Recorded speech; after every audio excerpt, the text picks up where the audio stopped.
భువనగిరి జిల్లాలో ప్రభుత్వ పాఠశాలలో కలెక్టర్ హనుమంతరావు ఆకస్మిక తనిఖీలు నిర్వహించారు. 10వ తరగతి విద్యార్థులకు పాఠాలు బోధించారు. 10వ తరగతి పరీక్షలో ఈ ఏడాది కూడా 100% ఉత్తీర్ణత సాధించాలన్నారు.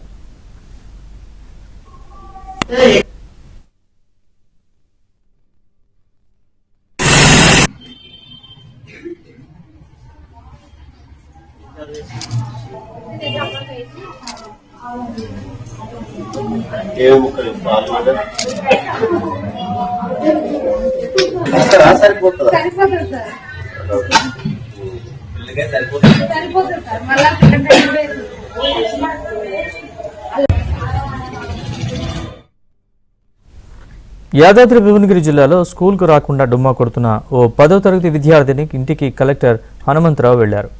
విద్యార్థిని సుస్మిత స్కూల్కి ఎందుకు వెళ్లడం లేదని ప్రశ్నించగా తన తల్లి ఆరోగ్యం బాగాలేదని విద్యార్థిని వివరణ ఇచ్చింది.